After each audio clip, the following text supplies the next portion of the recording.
You've felt hunger before. That empty feeling in your stomach, the way your mind can only focus on your next meal, it's a normal human feeling. But what if it wasn't? What if your hunger was something else? A bottomless pit, a monster living inside you that could never be satisfied. In late 18th century France, a man existed who lived this nightmare every single day.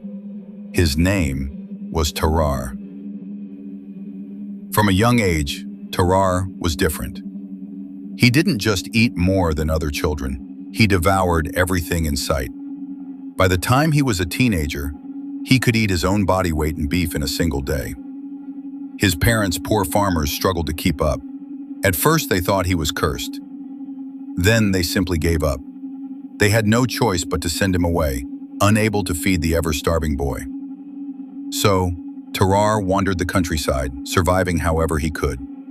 Eventually, he fell in with a group of traveling performers. They saw his gift, or his curse, and turned it into a freak show. And Tarrare became the main event. People came from miles around to see the thin, filthy young man who could eat corks, stones, live animals.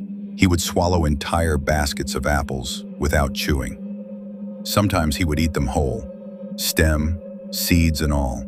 It wasn't magic.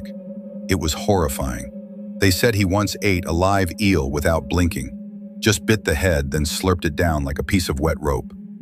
He wasn't a large man. In fact, he was disturbingly thin. But when he ate, his stomach would balloon out grotesquely, like a snake that had just swallowed a goat. His skin was unnaturally loose and rubbery. When he hadn't eaten in a while, he could wrap the folds of his belly skin all the way around his waist. He was always hot. His body radiated heat. Steam would rise from his skin. He gave off a foul, greasy odor, like rotting meat left in the sun. People claimed you could smell him from 20 paces away. His mouth was monstrous, far too wide for his narrow face. His lips sagged. His teeth were stained black. When he opened his mouth, you could see straight into a deep, dark throat that looked like a tunnel into the abyss. When the French Revolution began, Tarrare tried to make himself useful. He joined the army, thinking military life would mean regular meals. But the rations barely registered. He was still starving. He stole food. He ate garbage. He dug through gutters and drains to find anything edible. Even then, it wasn't enough. Eventually, he landed in a military hospital. That's when things got worse. Other patients reported missing food. And other things. Medical tools, small animals, trash. Tarrare was caught in the act several times. Once he was found in the corner of a ward, gnawing on used surgical bandages. Another time he was seen drinking the blood of a patient who had just undergone surgery. The hospital staff was disgusted, but one doctor was intrigued. Dr. Corville had never seen anything like Tarrare. He called in his mentor, the respected surgeon Pierre-François Percy. Together, they ran experiments. They wanted to know, what exactly was this man? First, they tested his capacity. They laid out a meal meant for 15 grown men. Tarrare ate it all, then 2 massive meat pies, then 4 gallons of milk. He didn't speak. He didn't react. He just consumed. When he was done, he collapsed and fell into a deep, unconscious sleep. Then came the stranger test. A general approached the doctors with an idea. Could Tarrare be used as a spy? The plan was twisted. Tarrare would swallow a small wooden box containing a secret message. He would cross enemy lines. Once safe, he would pass the box and deliver the message. They tested the theory. It worked. The box was recovered intact, message unspoiled. Encouraged, the military gave him his first mission. But it went wrong from the start. Tarrare was too conspicuous. Thin, sweaty, stinking, he drew attention wherever he went. He was captured almost immediately. After being beaten, he confessed the plan. His captors didn't believe it. They chained him to a toilet and waited. When the box finally passed, they opened it.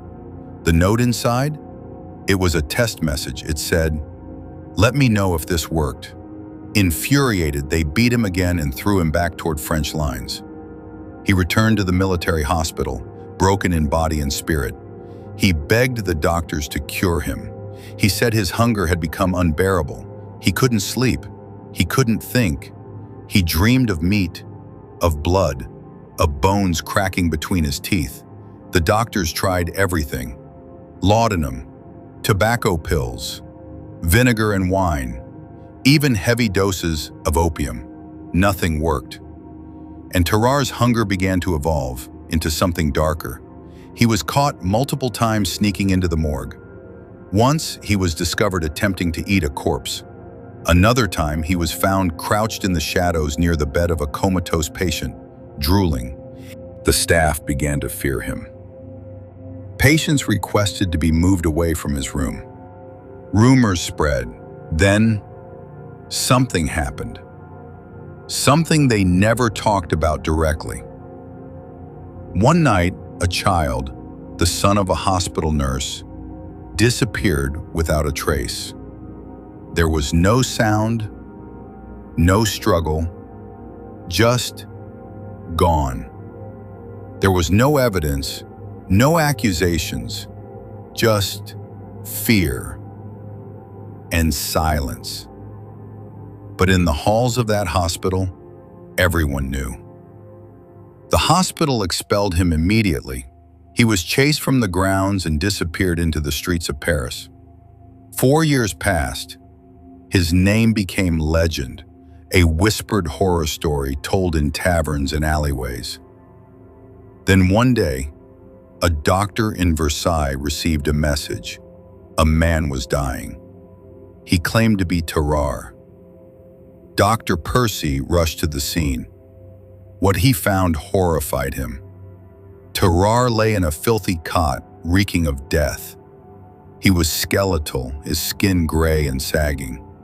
He told the doctor he had swallowed a golden fork 2 years earlier and believed it was killing him from the inside. But it wasn't the fork. He was dying of advanced tuberculosis.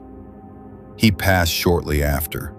Dr. Percy, unable to resist, performed an autopsy.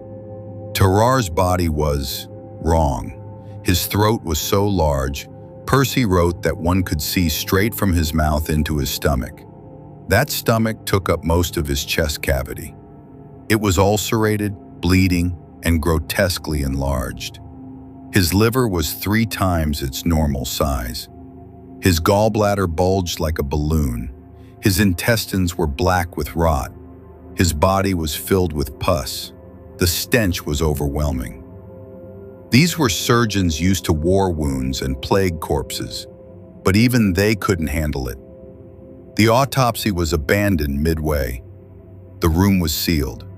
The official cause of death was tuberculosis. But even that didn't explain what Tarrare was.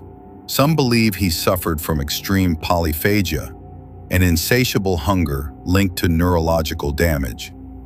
Others believe he had parasites or a rare metabolic disorder. But none of those explain the smell, the animal cravings, the blood. Some whisper that it wasn't a disease, that Tarrare wasn't just sick. He was something else, something inhuman.